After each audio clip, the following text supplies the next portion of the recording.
All right, guys, what's going on? Welcome in. So in this one, I wanted to really explore the potential trade idea with wide receiver from the Denver Broncos, Courtland Sutton. His name has been popping up a lot. In fact, I actually got an email last night saying, "Hey, JC, love the videos." My friends and I were talking about trading for a wide receiver instead of signing one of the top guys. What do you think about Sutton from Denver? I remember you talked about him and Judy at the trade deadline, but can we trade for him now? And I think it opens up a really interesting conversation, right? Because you take a look at some of these top wide receivers on the open market, the Calvin Ridleys of the world, the T. Higgins.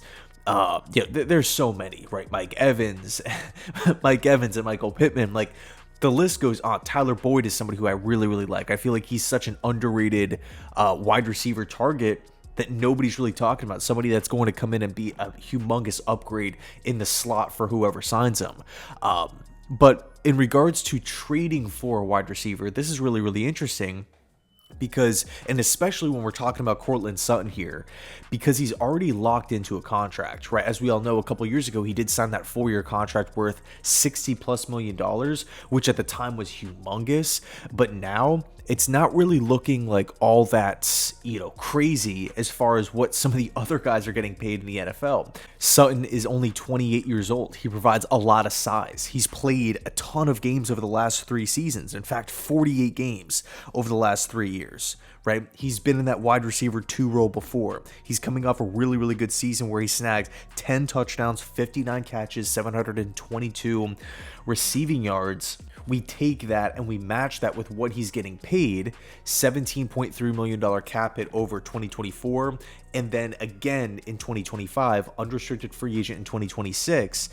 There's obviously something there, right? Courtland Sutton has, he has a pretty long resume here. He's never really had that explosion season where he's had the 1,500 receiving yards or anything like that, but as far as these past 3 seasons have gone, he's been pretty consistent. Personally, I love the idea of trading for Courtland Sutton, right? Acquiring Sutton before the start of the season.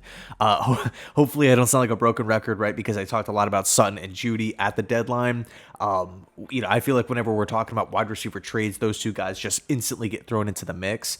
But one thing that we have to think about, right, when talking about Sutton to the Jets, Nathaniel Hackett is the team's offensive coordinator.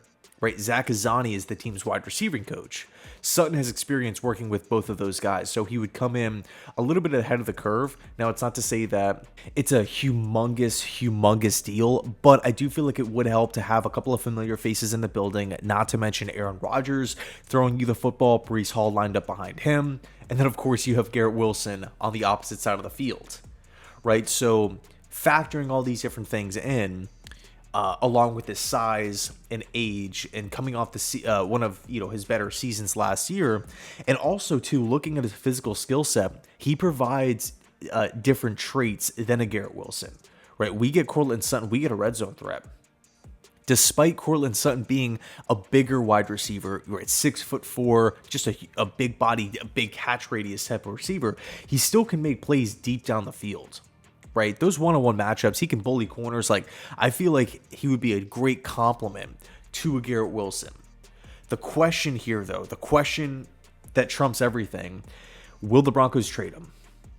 Right, when you look at all of these positive things with Courtland Sutton, the Denver Broncos already know this stuff, and he's already on the roster. He's a homegrown player that they picked in the 2nd round. Right, if they didn't want to trade him when the season lasts, right around that week 7, week 8 mark, right around the trade deadline, when it kind of felt like things were falling apart, Sean Payton, Russell Wilson, the losses were piling. It kind of felt like the playoffs were written off, maybe not amongst Broncos fans, but as far as like the external, a lot of external fans and of course, the NFL media, a lot of people were looking at the Denver Broncos like this is going south. The Broncos should maybe sell. Start over a little bit. Sean Payton can get he could gather some picks, but they didn't do it. They held on, they kept everything intact, and they turned it around. They started winning a bunch of football games. Would the Broncos now on the uptick want to move a guy in Courtland Sutton now, when it seemed like there was going to be a ton of pressure for this team to sell, and there were multiple games underneath 500? I don't know. That's the question mark. because despite me loving Courtland Sutton, I'm not in a position where, if I'm Joe Douglas, I'm giving away like a top end asset to go out and get him. Because at the end of the day, yes, he isn't getting paid as much as some of the top end wide receivers. The 17 million, it's $17 million. So we're gonna have to account for that one way or another. Now, I guess in a potential trade, you can maybe get Denver to take some of the money. But ideally, I just don't see the Broncos letting him go for anything less than a second round pick at this point in time.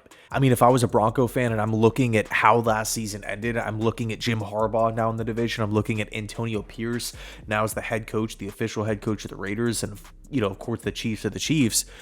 I want all hands on deck. Right, knowing how we finished last season, I'm feeling pretty good about going into 2024.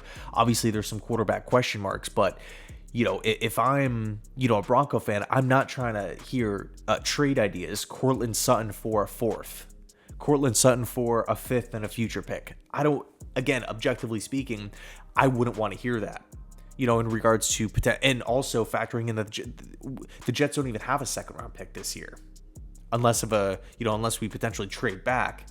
But I don't see why we would trade back at this point in time. If we do trade back, it'll probably be closer to the draft, after the Senior Bowl, after pro days, after the combine, after private workouts, when we have a pretty good idea on how the board is going to fall, right? So I think there's a lot of different moving parts.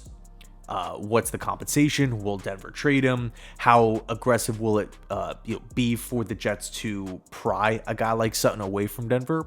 And as another thing to point out, if Sutton is made available, it's not like the Jets are going to be the only team calling. So all of a sudden we could be in a bidding war.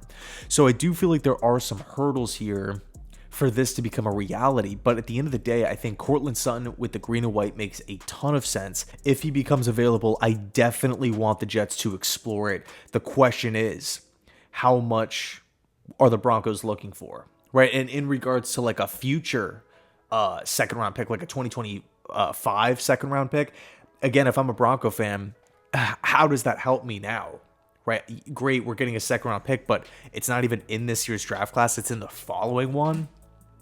I mean, might as well just trade, the second you get a 2024 second round pick offer, just deal them for that. I mean, it's a much more highly valued pick from another team out there if they get, a trade offer like that. But in any case, let me know your thoughts down below in the comment section. I guess too on Jerry Jeudy, it does kind of feel like Jeudy and Sutton, their futures are always talked about together, right? Like one is going to stay, they're both going to go, they're both going to stay. But it seems like whether it's in season, off season, trade deadline, whatever, it always seems like those three guys are always talked about as potential trade targets. So anyway, let me know your thoughts down below in the comment section. Thanks so much for watching, and as always, go Jets.